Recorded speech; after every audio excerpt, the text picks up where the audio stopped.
gospel of peace. She brought a tactical shepherd's crook 2,000 years ago. Under the exact same star, humanity received a savior and an enforcer.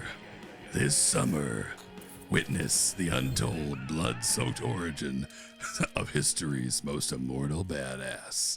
She is the Shepherd Warrior. 2,000 years ago, under a bright star in the town of Nazareth, a child was born in a manger. But what the history books don't tell you is that exactly 3 blocks down, in a prepaid manger Joseph booked on the side, another baby was born. A savior was destined to bring peace, but God knew that sometimes people are jerks, and you need an enforcer. He needed someone to punch Romans in the face. Welcome back to Beer Me That Movie. Today we're cracking open a true Christmas miracle inspired by a beer from Five Stones Artisan Brewery. That's right. Today we are finally unveiling the legendary origin story of a character who has saved the day in almost every movie we've ever pitched. Get ready for holy vengeance, immaculate combat, and Marisa Tomei giving birth next to a pig. This is Shepherd Warrior.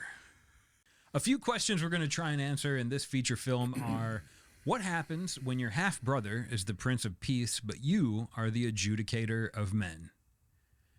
How did the ultimate holy enforcer become history's most famous immortal sexy nun? And as a reminder, beermethatmovie.com exists. So head on over there. That's where the vault lives. Vote for your favorite vault beers. We'll do something with that someday.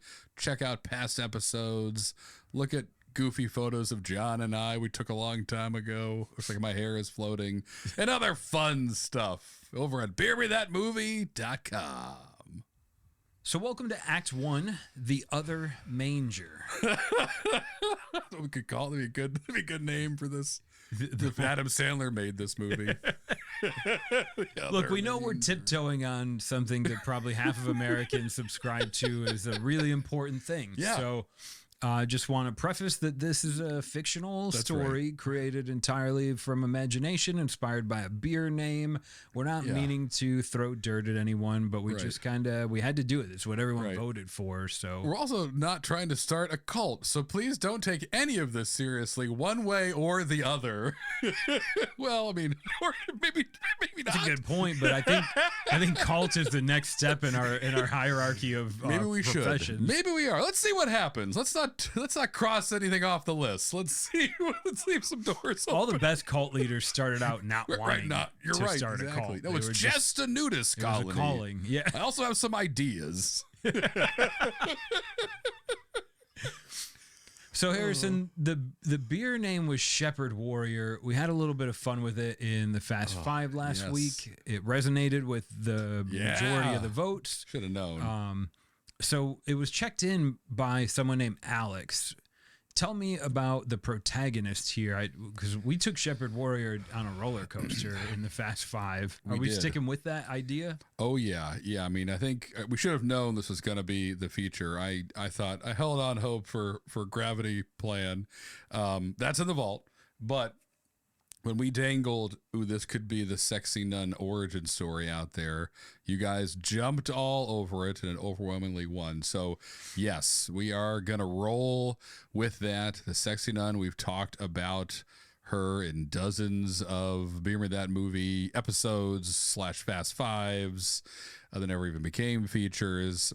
She was in our first episode, Banana Whale, and ever since has kind of just been in the background, in the ether. I think we even said at one point, she technically, if these are real movies playing in your head, which I hope they are, she's in every one, even if only in a Waldo / Stan Lee type cameo. Yes. Well, she's in every single one of these somewhere. Just sometimes she saves the day, and sometimes she's just sitting in the back row of an airplane watching a bunch of bees almost destroy the world. But she didn't even do anything. She knew the protagonist had it covered. And she's the objectively sexy hand of fate. Yes, super sexy. We've referenced her. She could have been played by Uma Thurman or Scarlett Johansson in their peak at different times when we talked about her. So yeah, so now we get to see how it all began. Get to do the thing that happens to all great characters if they're lucky enough, the origin story. We get to roll it all out tonight. And yeah, the Shepherd Warrior. With Shepherd Warrior. With Shepherd Warrior. Of course. And I'm going to try to say shepherd's pie, because every time I say the word shepherd, I'm like, my stomach says pie. Not now. Shepherd Warrior. Yeah, and I'm excited to do it. And we have some ideas that, yeah, again, trickled in from the Fast Five that we're going to spend the next however long building on. So we know that the protagonist of this film, it is going to be then Jesus's half sister. Right. So that's what we kind of said in the Fast Five, that was the whole joke, because we all know Jesus' story, but down the street in a pay by the hour manger, another birth was happening of equal importance as far as the universe was concerned, of Jesus's unknown to him sister, and everyone, because she was a woman. Sure, right. So yeah, pretty much everything she did from the moment she was born was labeled as inconsequential, as was the times, and some may say they haven't changed much. We'll have some things to say about that maybe tonight. But as it stands, as this movie kind of opens up, that's the scene we're getting. This is happening on the first Christmas, and I think we kind of said this in the Fast Five. Jesus is born over here, but Joseph is really sweating bricks that night because he's running around town supervising two births that, as far as he knows, are going to change the world. Who hasn't been there, right? Everyone feels like, come on, Joseph, everybody feels like that. So most everyone, I'm going to assume, is familiar with the story of Jesus and Joseph. I don't even reckon it'd be too much recapping, but maybe we'll do a little. Yeah. It's in the Bible. You could read it. You could you could like imagine this as like Ben-Hur plus the Passions of the Christ plus an Adam Sandler movie.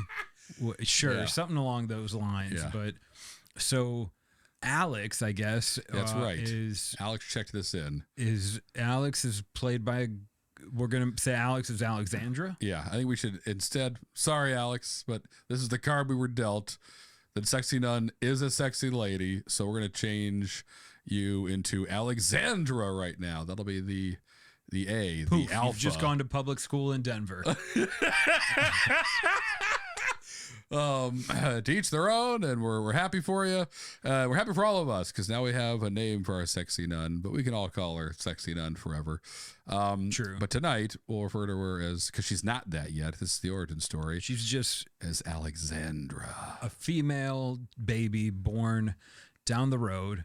Dad was a carpenter that got around, I guess. Exactly right. I mean, I think I mean, man, there's some comedian has a great bit about how Joseph was, probably being made fun of behind his back by everybody in Galilee as he was going around going, no, immaculate conception. No way. No, that's, come on, guys. It was God, clearly. God did it. I travel a lot for work. Any of my coworkers.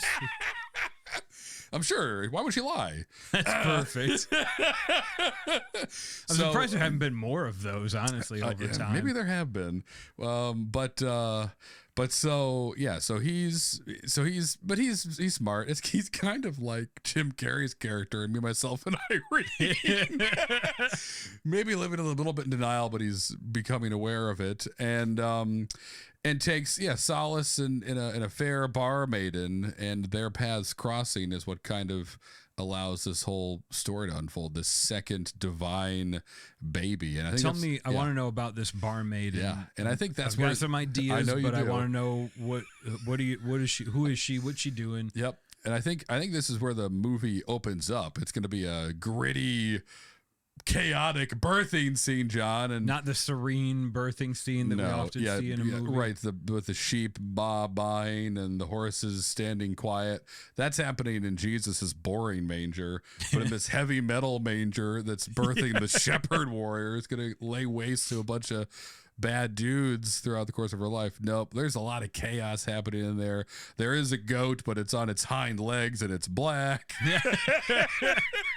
There's a lot of stuff happening in this menagerie of animals, and right in the middle, butt ass naked, John, is going to be Marisa Tomei's character. Love this movie.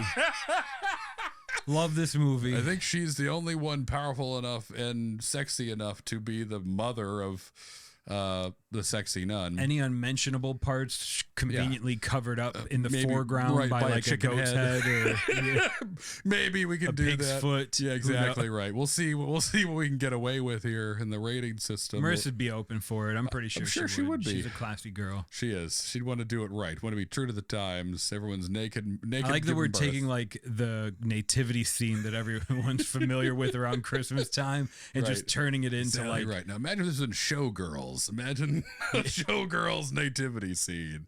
Yeah, all right, you're halfway there, but then put Marisa Tomei in it. Tool is playing in the soundtrack for the opening scene. Whoa, but yeah, it's industrial, it's exciting, and overwhelming for Joseph, who's not heard more than a ute in terms of an instrument his entire life. But I think a bit about her character. So I think she is like Marisa Tomei is like a kind of a barmaid and maybe a former circus performer, a lion tamer, nice, a pagan princess. Just like now, if she's a woman, she has to have 9 jobs just to make ends meet, where most men get paid just to like make sure the olive leaves are green. Yeah. They can stand near a bush all day. She's got to work, but that's great. She's acquiring skills. And yeah, she and Joseph had a thing because she was the only one not making fun of him, and he'd drown his sorrows in some pints in the bar. Okay, I like this. Like, yeah. Everyone's kind of like, yeah, sure, Joseph. I'm sure it was God that got your wife pregnant. And she, like a good bartender, was like, yeah, it totally makes sense, man. You want another? Yeah, exactly right. I believe you. These are great wooden cups you made us, Joseph. I really appreciate it. Your drinks are on me. Yeah, I carve out the olive wood myself, and he goes on, and she's like, so interesting. Wow, man. love hearing you talk about whittling. Right, but she, again, as you said, a great bartender. Listening, maybe starts to fall for him a little bit, and they have a thing. They have a fling on the side. So this isn't technically an immaculate conception. Maybe it is immaculate conception with a bonus, maybe real conception happening. We won't get into the science and the details. Joseph had to fire it off somewhere. Right, he's been sitting there. Right, blood of pent up, lots of energy. Marisa Tomei was there to help. So that all happened. Fast forward to 9 months to now, where this baby's being born, and she's kicking and screaming, giving birth again, butt ass naked, right next to a cow and a pig. And Joseph is freaking out because he's going to become a dad for a lot of reasons. He's becoming a dad tonight. One of the secret baby. Is it mostly like, I can't have Mary, my God pregnant wife, find out about this illicit sort of barmaid that I hooked up with, even though I kind of owe her one. Right, exactly. I just tell her God did it. God did it. God talks to me too. Yeah. I just sat on the bed and watched it happen. Just as God told me. So, right, God's catching a lot of strays in this relationship, but yeah. So I don't think so. I think a couple things are going on here. I think he wants to keep it secret, right? Because it's man, oh man, who wants to open up that Pandora's box? But also, I think he knows he needs to keep Alexander's birth a secret, and again, not just because he got busy with the barmaid on the sly, but I'm going to say like a lesser known angel. So we have like Michael and Azrael, and we're also going to have Raphael, like one of the Ninja Turtles, but beautiful, an angel. Red. A little bit more badass. Exactly. A bit more badass. Right. He wears a trench coat when he comes down. Perfect. Which doesn't make any sense to anyone. Yet. Yet. He's overseeing Alexandra's arc, life, whatever. And is trying to fill in Joseph a little bit on kind of the skinny, what's happening. And the most important piece of information that Raphael gives Joseph is like, Jesus must never know about his sister, because if he ever does, one day he's going to choose between his life and hers. And if that happens, God will be furious. Like, that's not Jesus' destiny. She needs to be here in the shadows, keeping him safe, on track, but they can never know about each other. It'll ruin everything. I imagine this being like coming from an angel, most Yeah. mortals would be like, okay. But I also want Joseph to be like, wait a minute. Like, Right. I was actually here for this one. Why can't Alexandra be the chosen Right. one? Like, why can't she get the wise men? Right, and Raphael just laughs of like, a woman? Come on, no one believe that, Joseph. Come on, you're about 2,000 years early. We're not ready yet. Right, so unfortunate for Joseph again. He keeps getting the short straw, but he's on this journey. It's happening, so he's rolling with it. And again, just cares about like his kids and wife slash side piece, Marisa Tomei. Wants everything to go well that night, but a lot. Joseph's going through a lot, super stressed. Just saying, Joseph had Marisa Tomei as a side piece. Yeah. He doesn't get a lot of credit in the Bible, but we just gave him Right, we did. We just gave him a story. This guy looks like a young Robert Redford, I bet. Oh wow. Okay. and he's making it happen. So this happens. So both babies are born, and again the universe changes forever. We know all about Jesus' story, but now we're gonna get to kind of break off and talk a ton about our sexy nun, about Alexandra growing up, and I that's how I kind of see. Let's montage this. Yeah, I think we should. It's not a movie about kids. Let's get Right. Alexandra Right. give me a Harrison off the cuff growing up montage for Right. baby Alexandra. She's born. Yes. Marisa Tomei's her mom. She's amazing. already like She's on already- par with Jesus. That's right. She's already got a step ahead of everybody else. But yeah, fun montages of like two different lives. It can almost be parallel with Jesus and Alexandra, where like Alexandra's getting trained with Marisa Tomei and like her lions and how to fight like a lion and move like a jungle cat. The lion tamer. The lion tamer. Exactly right. And then also Marisa Tomei can teach her the power of being a woman in many, many ways, John. From not just She wasn't a dancing born and- sexy nun, but she Right. learned from the old ways. She learned how to move and to fight and move, how to love or whatever. Okay. How to hold yourself in a certain There way. you go. That's it. Yes. That her mom would have had to learn to tame a lion, to earn an extra tip at the bar. Exactly right. You have to kind of be a chameleon in this world. It's a mixture of power and That's right. Power Sexiness. and sexiness. Yeah, Perfect. Yeah. sure. And I think as they're training kind of in this courtyard, I'm imagining every day, and she's getting faster and stronger, and maybe like some of her powers are starting to show up because she's going to have some powers. yeah, for sure. Of course. What kind of powers does Jesus have? We know the big ones. He can bring people back from the dead when he feels like it, water into wine, make a bunch of fish, I think.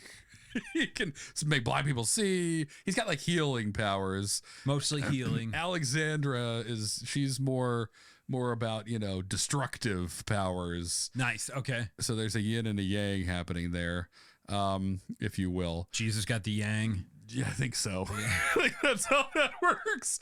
But I think in this courtyard, kind of hanging up, maybe like high out of Alexander's reach, is this old sharpened shepherd's crook staff, if you will. Okay. That Marisa Tomei used to use to Like the train the curved lions. stick? Yes, exactly. That classic curved stick, but she modified it because she's not shooing sheep into a paddock. She's got to whip some lions into shape, so it needed to be a little bit stronger, a little bit more declarative, a little bit sharper. Declarative's a good word for it. There you go. And every day Alexandra walks out and looks up at it, and as a child jumps towards it, as an older kid, it's like, when will I get to use that with the lions? And is always told by Marisa Tomei, when you're ready. Not yet. And I think at the same time, Jesus is doing stuff, and I imagine him this will be fun he's being a teenage boy, so sure, he's not turning water into wine yet. Well, he's probably doing that too, but he's not helping blind people see. He's out here causing a ruckus, John. He is lifting women's dresses up with his mind. He's knocking down old ladies just because that's funny. He doesn't have a Marisa Tomei to usher Absolutely him into not. his powers. Yeah, Joseph's But burned out. he's just a teenage boy that has He's just a powers. teenage boy. If M80s existed, he'd be blowing up everybody's toilet in the neighborhood. But they don't. But he doesn't need them because he's Jesus and he has magic. You can fill your toilet up with wine. There you go. Now it's a.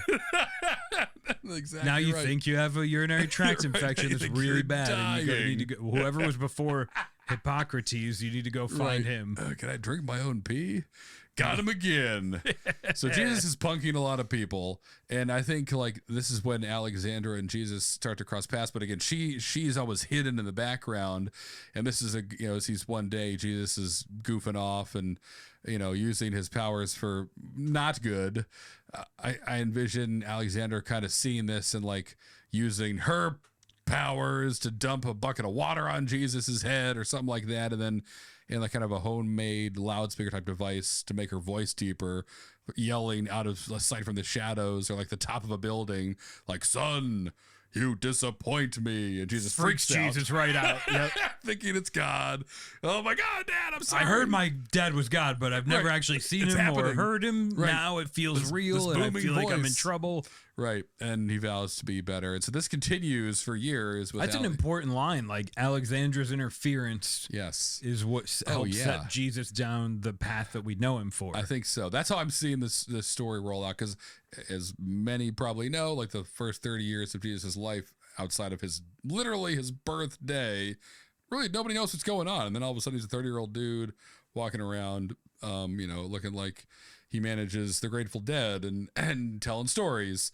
What happens in those teenage years? There is some books out there about it that are apparently they weren't allowed in the Bible. Teen Jesus. Teen Jesus was he was more Darth Vader than Luke Skywalker from what I've heard. But that's all. Who wasn't a Right. teenage I was boy, gonna say that right? we're just blowing up toilets, folks. Just blowing up He some was toilets. the first Nepo baby, and it took him having a half sister like That's right. Alexandra to kind of get in line. Yeah, which I love that she's kind of ushering him along the path and the straight and Because narrow. God's kind of typically, I think, hands off. Very much, yeah. And also, like, it's his first son. He's conception, let him knock over some old pretty ladies. hands off. Alexandra's like, nah, bro, I got you. She Yeah. was the big brother. Right. And she's, again, more disciplined because Marisa Tomei is there training her. She has to work for a living. She knows the old ladies. Jesus is, like, just knocking down.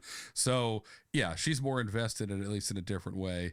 But it helps. And he starts to come around, obviously, and become the Jesus we all know without even realizing that, like, he's being ushered that way by his sister, his half-sister. So then we get through kind of the growing up montage and get a taste for who these people are. I love when Raphael laughs and like is like, no way could she be the important one. She's a girl. I think that helps like instantly get people on her side if we're going to be telling this story against 2,000 years of Bible. Right.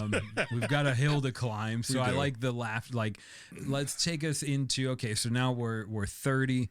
Jesus is kind of like getting into his miracle stage, and he's the good guy that everyone knows and loves. And what's Alexandra like? What's her life like at 30? Yeah, it's kind of been the same. She's just in the shadows. She's kind of his secret bodyguard. If a Roman soldier pushes some poor person down in the dirt and Jesus doesn't see it, Alexander jumps in and knocks the soldier out and helps the person stand up.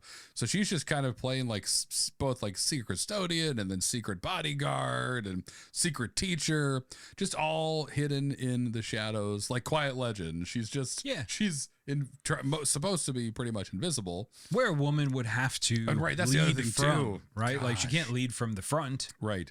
She's just standing behind the man taking all the credit for these things, but kind of orchestrating a lot of them so they actually happen. And yeah, so that's the relationship. Again, Jesus has no idea she exists, and she's exhausted every day, just like kind of making sure it doesn't all fall down around him, which becomes, I think, increasingly more difficult because, as we all know, kind of the word starts spreading about this rebellious Jesus guy who's saying some stuff. Even before TikTok, word got around. That's right. He's wrinkling some noses or whatever they say. He's furrowing some brows. He's freaking some people out, namely the Romans and the Pharisees. And there's kind of a target on Jesus' back. Oh, for sure. He's right. like the first kind of, I don't want to call Jesus a fascist, but like he's kind of like the first one that's like, hey, you can do this on your own. Like, yeah, absolutely. We can all take care of each other. Yes, he is. He's saying some and Rome is like, nah, you right. pay taxes, and I will, when I can, take care of you. Right, exactly. We're the power here. We say what goes and what doesn't. We don't like anyone else with any ideas about power and leadership. Especially if they start developing a following. Like, that's probably the really scary part to Rome, is that Jesus is getting a click. Yeah. And this is probably for Alexandra very confusing of like, okay, I'm being successful in my mission of keeping this guy alive. He's doing what I was told he was going to do. He's spreading the word but now it's becoming more complicated. Now I've got bigger crowds to deal with. The Romans are, patrolling these crowds and rounding people up and what the heck am I going to do? And so she kind of realizes that preaching love isn't going to stop these swords. She's got to do more. She's got to kind of take up the mantle of the shepherd warrior and be proactive. She can't just wait for the Romans to come and beat everybody up and maybe do something horrible to Jesus. She's probably got to get a little bit offensive with this. And so the time for the shepherd warrior is upon us. She can no longer just be in the shadows, John. She's got to level up. There's definitely an inciting incident that is going to make this clear for the audience here in Act 1. Yes. So tell me about, we know Jesus getting popular. Alexandra is getting shadowier and successful. And stronger, right? What sort of thing is going to happen here in Galilee that like really like ties it together for Alexandra, where she knows like, yes, not only am I keeping Jesus in line, but I'm fighting Rome or whatever I need to protect my half brother. Yep. I think we're ensure his success. Right. I think we're going to take a page right out of the Disney book and also the Marvel book and a lot of other books, which is not the same book, the Disney book and the Marvel book, but anyway. So here's what I see kind of unfolding here. So I think during like one of Jesus's teachings, he's got a big crowd and supporters and stuff in the street, and he's doing what he does. He's bobbing and weaving, whatever he's talking. Like a picture like a Tony Robbins. He's got his headset on in the town really square. Tight polo, and he's telling you how to live your life. No, and so Jesus doing Jesus stuff, and Marisa Tomei's character is a sandwich not just a sandwich because the two pieces of bread come together. That, for you, my flock, come together. Come together like a sandwich. What's a sandwich? Damn it. We just have bowls of gruel. I've never seen a sandwich before. I eat fish raw out of the ocean. So, right. So they're having a fun conversation. Marisa Tomei comes to support Jesus, to see Jesus.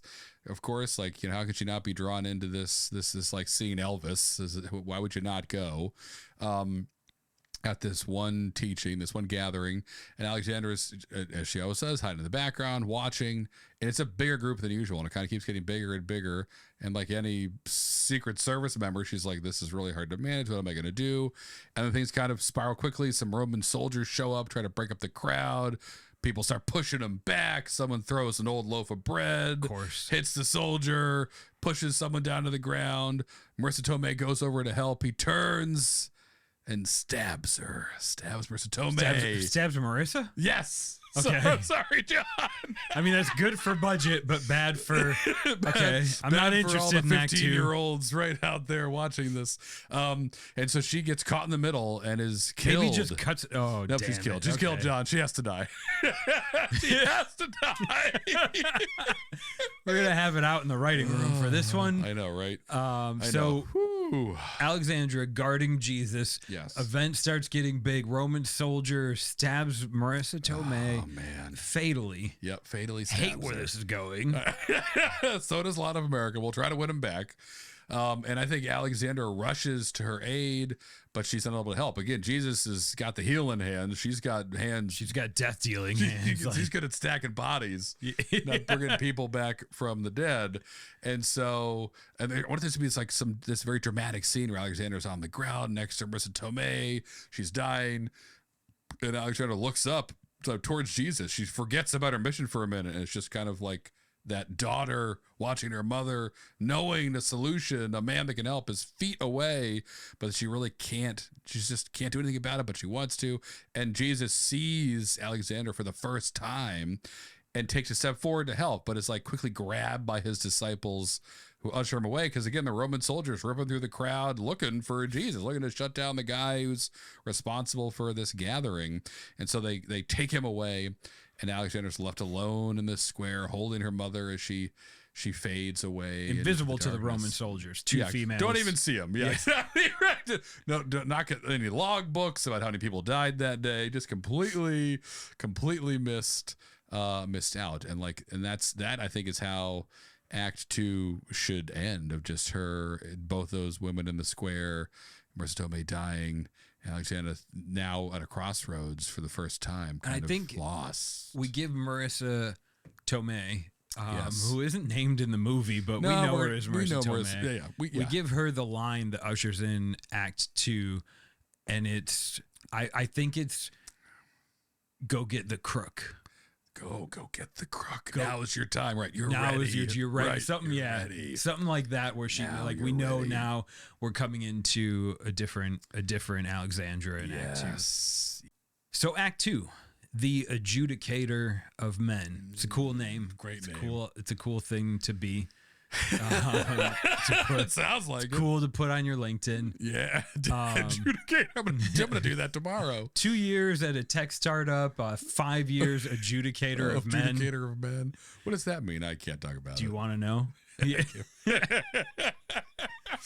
I hung that up. But so Alexandra is kind of transformed by this event, the death of her mother. Oh, yeah. Where does Act 2 pick up? We don't have much longer. Jesus was only 33 when he died, so like we can't do a big time jump. No. We're picking kind of right up from this, like a 30-year-old young adult Alexandra. What's going on? Yeah. What's happening? How does she respond to this, watching her mother die and Jesus at the hand of Roman soldiers, and Jesus kind of do nothing? I think it straight up fills her with rage, John, an unquenchable rage. A rage-filled adjudicator is the best adjudicator. So efficient in their adjudication. Right. So this is her John Wick era that she's about to enter, where she's just smashing necks and cashing checks, and so. But step number one, just as her mother told her, is to grab her razor sharp shepherd's crook that was hanging on top of their courtyard in their home, forbidden to use, but now she's got it. And I think we could do a cool juxtaposition where Jesus is like, crowds are getting bigger and his message is getting more about peace and love. We've got the sexy nun at night just slicing through Roman legions with this sharpened shepherd's staff. And thinning out the herd. Jesus is growing the flock. She's thinning out the herd. That's the line for the poster. That's beautiful. The line for the poster. He grows the flock. She thins the herd. That's right. And she's just covered in blood. And so that'll be another fun montage of her just, again, sneaking up behind people. Like, is this all just she's Jesus's bodyguard and like shadowly, like what other things is she? Tell me another thing, make her more real for me. Yeah, so I think a couple things. I think I think this might be a good, like you said, we've only got a few years until Jesus actually dies, so this can't be a big time jump. But I think, as we mentioned in Act 1, she's going to go on the offensive to now start killing Roman soldiers. So instead of her hiding in the shadows at all these Jesus rallies, now she's kind of moved away from Jesus physically. She's killing Roman soldiers. And then the day, I think she opens up like a bunch of wine markets, and it's just because she can also turn water into wine, John. They can all do that. All the that's siblings, a family trait. All the siblings. Water into wine is a day one thing. It's hilarious to have a little baby making themselves drunk, but they're also invincible, so it doesn't matter. Accidentally. So anyway, so I think she's also has she's kind of cornering the local tavern. She's making tons of wine. Love this. But she's also like, I want her to be in everybody's mind kind of very driven and like kind of a type A person. Yeah, I was just going to say she's Right. type A. Jesus is like substitute art teacher. Right. So even though she's like angry at like kind of, or upset with Jesus, angry at all the Roman soldiers, of course, she still like can't walk away from a mission. She's been training her whole life. She's just like unable to fully detach, but she needs space from Jesus. So her way of helping is, again, going on the offensive, taking out all these Roman soldiers, but also using these local taverns to kind of gain intelligence on what the Romans know, because they drink in her taverns and talk, and she gets to hear from them. And like in tavern down the road, that's where the Romans are, and the other tavern she owns is where all the disciples go. So she gets to hear about Jesus' whereabouts and how things are going and moving. And so she's outsourcing. She's smart, she's growing, she's networking. Now she's got a bunch of bar maidens that work for her, that are selling her wine all day, and then coming back to her with information about, again, both Jesus and the Romans. And so she's taken a step back, but also she's grown her empire a little bit. She's like a mafioso. Yes, I like this. She's not only the first sexy nun, which I don't think she's there yet, but she's also the first mafioso. And I think now is a good time to inject a bit of a wild card. Here we go, folks. So there's one of these regular days in Nazareth in Galilee. I don't know the difference, but they're both cool. She's got markets city and names. she's got local taverns in all of them, John. Yeah, it's the whole and thing. I love that you've given her that. Like she's not only she's not businesswoman doing it to make money, she's doing it to get information, to have like some little birds at her disposal, because intel. Force adjudication without intel is just an angry man at the bar. So she has to be more than that. And that's right. There's one time where we catch her in an interrogation. She's dealing with a shady tax collector. Yep, aren't they all? Right? Like the easy job, easy person to throw under the stones. Yep. Tax collector. She's interrogating him for something, and it's getting a little bit rough. Like he's strong. He's putting up a fight. Okay. And she is aided by a mysterious time traveler. Oh. From the future, from Loggerstan. Okay. And he is going to help her not only just handle this interrogation, but he's going to help her with two things, Harrison. This is your prompt. This is your wild card. Right. What two things does this mysterious time-traveling Loggerstani help her with? First, does he show up in like a trench coat? Is he dressed he's in the dance uniforms of the Loggerstani dance pirates. Of course, the dance fighting pirates. Of course. That's how we know, we as the audience immediately know he's Loggerstani. Like, oh, this guy. Also his accent. Yes, right. Which it may change. It may sound like it changes every time we do it. You're wrong. It doesn't. We've nailed it. Okay, so what does this time-traveling, dancing Loggerstani bestow on our sexy nun? Probably stuff useful for the future. It could be just as, all right, so he helps out with this interrogation, and she's like, who are you? And he's like, I don't have much time. My portal's going to close. No, we would say it in a Loggerstani accent. Oh, man, I don't have much time. Perfect. That's the one. That's a little cone goblin-y, which counts. My portal will close soon. Yes. And she's like, who are you? All I can say is, one, when you're on a plane in the future, use a double flying kick. And she's like, plane? What's the plane? What's the future? And two, take this. And he hands her a magical holy water kind of sprinkler. Oh, okay. That's made of plastic. And she's like, what is this? And he's like, that should last, but it needs to last 2,000 years.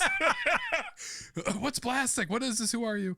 And then he fights away around a corner and gets sucked into a time portal, a back alley kitty time portal. Love the shout out if you haven't watched Born Yesterday. That's I think that's where the holy water. Yes. Okay, cool. The holy water. Yeah. Real ones know. holy water sprinkler, and then disappears. So yes, this is her first, Great job, her Harrison. first interaction with time and time travel and interdimensional things, which of course is and that's her full title, is the Interdimensional Sexy Nun. So this is it. This is a big part of that first chapter, is that she meets a time traveling Loggerstan dance pirate, as one does when you're in this kind of You'll work. know when it happens to you. Right. And you definitely will. Somebody comes dancing at you with a made up accent and gives you a water bottle and then dances away. They're not on drugs. They're from the future. I like that. That's a good aside and another weird day in her life. But she takes it seriously because, again, like, she knows her story is angels came and told us about you. So she's willing to take a lot of stuff on faith and not ask too many questions when something supernatural happens. So it worked out well. So then tell me about great handling on the wild card prompts. Those are tough, but I enjoy them. Tell me about we're back in present time. I can't say today, but present time in this film. Yes. Jesus has got a crew. Alexandra is the first mafioso. Yes. Crews are suspicious. Yeah. That's the context I want to plant. Like, tell me about what's going on today. Jesus is still doing rallies. He's not shaken by the Roman guards. He has a message to deliver. Right. Tell me kind of like what's going on with is she pacing the crew? Is she like keeping tabs on all of them? You said she's selling wine to the disciple bar. Exactly What's going on? Like, yeah, I think she starts to notice a troubling pattern that as these rallies for Jesus get bigger and bigger, more Roman soldiers start showing up before the rally even begins to break it up. Like, they're getting inside information about where these rallies are going to be that could only come. History's greatest currency, information. That's right. Information always is. Could only come from someone on Jesus's kind of inner circle. So she starts to suspect that there's some disciple in Jesus's kind of gang as a rat. And so she does what any, savvy, sly, spy, sexy nun would do, and starts to have her barmaidens and even her herself talk to the disciples more, try to weed it out. And maybe there's a fun interaction where she thinks she's being sneaky, and one of Jesus' disciples kind of catches her spying in on a conversation, and corners her about it. What are you trying to listen for? And she spills maybe a little bit more than she should about how she's, here to help protect Jesus, and it's her mission. And this disciple agrees to help her find this traitor, this rat. That can't be. We can't have that for Jesus. John? Luke? No, John. I think this disciple that happens to corner Alexandra is Judas. That's gonna sting. That's right. The real ones always do. And so Judas, the originator of chlamydia, the grandfather of broken hearts. That's what they call him. That's what it says in the footnote in the Bible. Yeah. And I think to even make things worse for our sexy nun is that her and Judas start teaming up and trying to learn more, working together, and start to form a relationship that's more than a working relationship. And maybe they even begin to fall in love as they're both, as she thinks, hunting to find this rat, find this traitor amongst Jesus's crew. She starts to fall for Judas. Inherently, I think we all know Judas is the godfather of traitors, but since we're playing with history, maybe there's an opportunity to maybe Judas gets set things, up. Right? Yeah, okay. Yeah, we'll see. Okay, I like the love story. I like the love story. She's allowed to experiment with that. Jesus is not. Right, and she gets to almost use begin to use the sexy nun moves her mom taught her on Judas. Not all the way, because this is a Bible story, folks. True, but she can't help, just like we can't help sweat when we're fixing something in July. That's sweating she and can't swearing. help but be sexy. That's right, and that really, really works on Judas, obviously. So as things are growing, like the Romans as non-body parts are growing in this story, as momentum is never mind. As things are coming to a head, sweet Lord, the Roman heats, right? We paint them as like they're dumb guards, but they were a pretty big nation for a while. So like the heat's got to be bleeding on, and maybe even eventually I'm going to say that they start to recognize Alexandra as like a person of interest. Sure, she owns all these businesses now. A lot of guards go to those businesses, and then a lot of those guards get beat up later. Coincidence? Like, yeah, they're starting to put some pieces together too. Okay, so I'm not off card here. She's getting recognized. It's harder for her to show up at a Jesus rally without her having the heat. Yes. I want to know, does she adopt? Does she double down?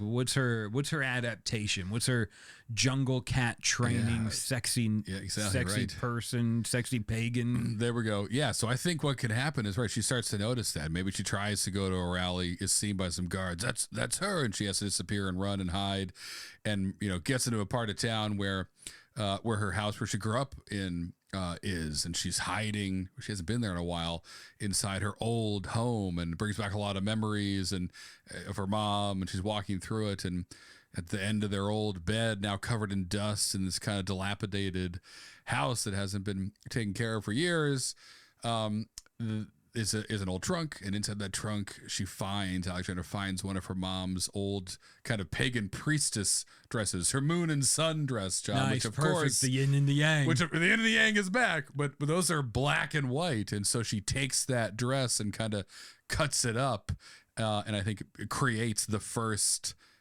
habit, the first nun habit, to hide. She become nun. Her head, her hair, a little bit of her face, and also kind of blend in maybe to the crowd. Everyone's wearing burlap sacks. She's going to have a black and white, but don't worry about that. She becomes the first nun. She sews it all together. I am become nun. I am become nun, the adjudicator of men. So I think that's a bit of a disguise. Yeah, I think that's a great, we unfortunately learned about the Judas thing. I didn't see that coming. And like we said, we got interdimensions here. We'll see what actually happens in this version. But I think that's a good setup. She's formally, now we could recognize her as the sexy nun. Sexy nun. And of course she sews this together haphazardly with materials picked up, but it just, it looks good. It looks like we might have hired Louboutin to make this nun costume for us. But that takes us into Act 3. We'll see you after a short break. So now we're fully embroiled here. Welcome to Act 3, the origin of the sexy nun. Oh, yeah. This is going to have a climax. Every sexy nun story has a climax. I'm going to say, yes, that's right. If you're not doing it right, there's no climax with the sexy nun. So we've got one for you. And so I think we can move things forward a little bit. I mean, the timeline that we all know kind of catches up with us. We know what happens to Jesus. He gets arrested. Alexandra's now fully decked out, and she's got a tactical nun habit. Tactical nun. Right. And so she's, like we talked about, she's further back from the front line of Jesus. She's trying to find this traitor. She thinks maybe she's succeeding. We kind of all know that she's not. She's feeding the one guy you don't tell secrets to secrets. Damn.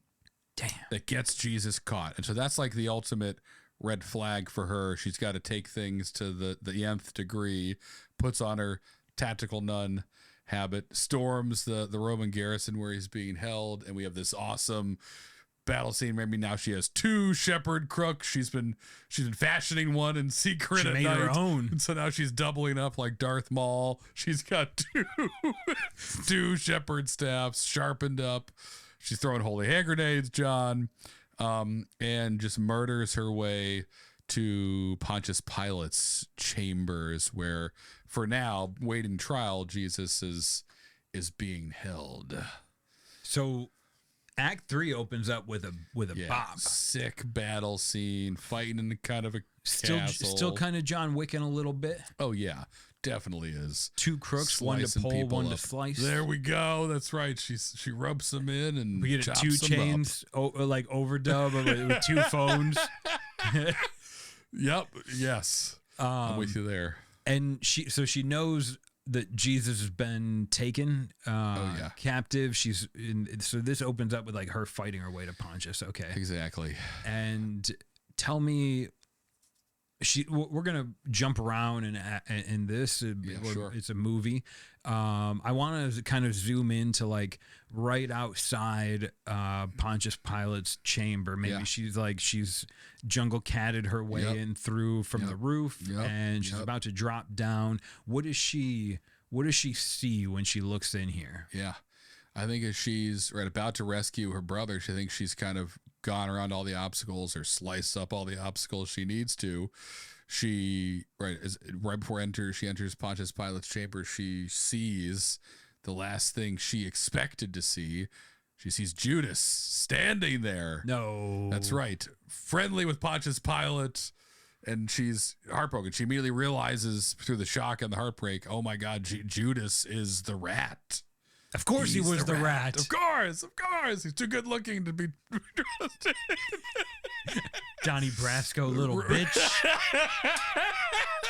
Oh, exactly. Son of an onion. So she's devastated. She's shocked, all that stuff. And Judas. Because that hurts her too. Like she was kind of falling for him. Exactly. They never did it. They Okay. never rubbed the rosaries whatever else together, they did, right? she's still a virgin nun. That's right. It was all over the pants. So for history's time. It was all outside the habit or whatever. but yeah. And so Judas, gets to do his kind of bad guy monologue thing where he's like, it was I who named Jesus.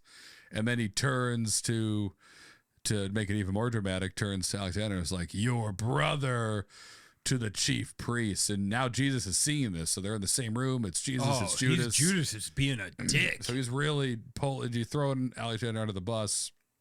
And again, they're doubly shocked. Jesus learns in real time he has a sister or half sister, and Alexander again is shocked that Judas is the one that betrayed everybody. And just an awesome kind of fit of rage, Alexander incapacitates Judas immediately with some kind of sweet She gives him the first shocker. The first shocker. And it's not pretty. They never are, but yeah, she shockers him. To a man. Shockers him into elimination. I guess all three are going to have to go in here. So he's blue on the floor, losing oxygen rapidly and consciousness. But as this is happening, there's a whole Roman legion like surrounding the chambers that they're all in as well. There's a crowd outside that's gathered. They're demanding that Jesus be put to death. Of course, it's easy to turn the crowd when you control the city. Exactly right. But there's probably like a moment of calm before things get wild again, where Jesus is like having this realization, and he has a sister and looks to Alexander. It's like, I've seen you in the distance in crowds. You were at that woman in the square who died. You always look different to me. And I'm imagining like we see as the audience for the first time kind of through Jesus's eyes, and he basically sees a Matrix code, but like Alexandra glows bright white, just like only Jesus does. So that moment in the square, if we have like a flashback of it, where he like steps forward to help Marisa Tomei, and he kind of freezes. Great flashback. We get her back in the third act for a minute. We don't have to pay for it because it's already been filmed. And then, but what he sees is like Alexander there glowing kind of white in the square, and Jesus has never seen this before and doesn't know what to think, but knows it's different and probably significant, but he's ushered away. And so we see that he maybe has kind of been on to just suspecting something for a while. And Alexander begins to explain how like we got to escape Jesus, we got to get out of here, but he just like stops her and it's like, if you reveal your true identity, they'll just gonna imprison us both. Like you can't try to stop this. And at that moment, the guards break into the room and they surround both Jesus and Alexandra. And Alexandra fights like hell. She kills a ton of them, of course. Great scene. Another great scene where she's battling. She's face just constantly getting sprayed with blood.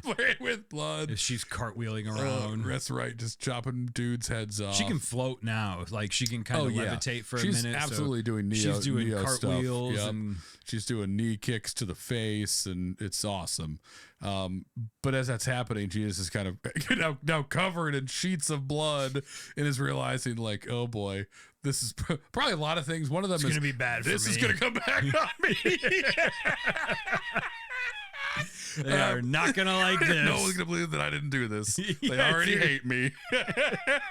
And so he just kind of cuts it short. It's like, spill no blood for me. That is my will. And as he says this, maybe like the ground shakes or the lanterns flicker or whatever.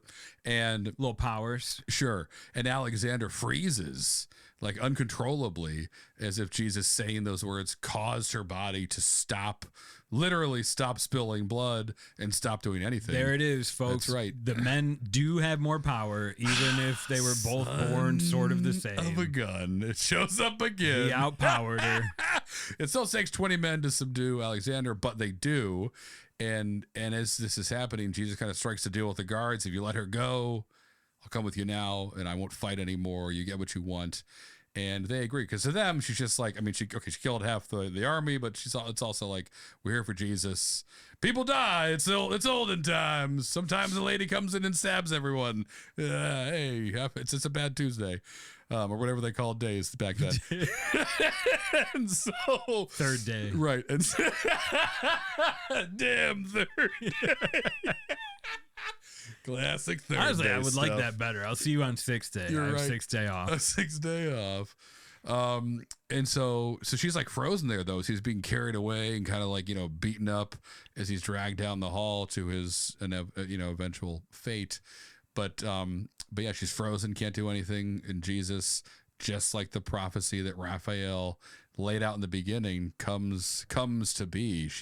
Jesus, gave his life for Alexander, which they said cannot happen, but there was really no way to stop it. Because it was then that once Jesus learned about Alexandra, it took Right. him all of like 19 seconds to Right. give his life for her. That's right, because he's still Jesus. He still starts in the right place, even though he's likes looking up ladies' dresses when he was a teenager. We all grow out of that. We all grow out of it. So eventually, some of us. We all. So we all kind of know what happens from here, but what about the path for Alexandra? Like she Yeah. eventually is unfrozen. Yeah, unfrozen, and I think she like kind of is met then by all of the archangels, not just Raphael with his trench coat, the delinquent, but Michael and Azrael and whoever else. Leonardo, Donatello. yeah, Splinter's there. And they kind of reveal her destiny now, because she failed to protect Jesus. She's cursed or maybe blessed with immortality. And so she gets to kind of roam earth across space and time, protecting the innocent from supernatural evils, demons, rogue AI, bees on planes, greedy CEOs, whatever it is that we stumble across or have stumbled across and will stumble across in the Beer Me That movie universe. She's kind of always in the background there. That's her fate, John. And I think Protect she everyone accepts else. it. I think at this point she was kind of born into abnormal circumstance, trained to fight by Marisa Tomei, playing pretty a awesome. pagan priestess. I mean, come on. Give her the Oscar. Do I even need to pitch this movie? She accepts her fate. She clears an escape route. Maybe she jumps to like, okay, you guys weren't the assholes. I'm going to save you remaining Jesus gang disciples. Yep. Punches her way out of it, walks off into the desert, nun habit, blowing in the wind, and embracing her life as humanity's ultimate protector here on Earth. That's right. Yes, she's gonna walk into the desert and take a breather, because she's spent 33 years doing one thing and then failed at it. So she's probably a little down, but Really relatable, though. but exactly right, exactly right. But she's got forever to make up for it. So she's gonna take a nice desert nap, and that could be kind of credits roll. But yeah, You got an epilogue in you. You got a little bit of a Marvel post yes, credits. the post credit scene, the Marvel post credit scene can be a direct callback to one of our past future episodes where we fast forward to 2024 and we're inside the maternity ward of an Oklahoma hospital during a massive tornado, John. And there's a little demonic infant levitating in a crib. And then the doors kick open.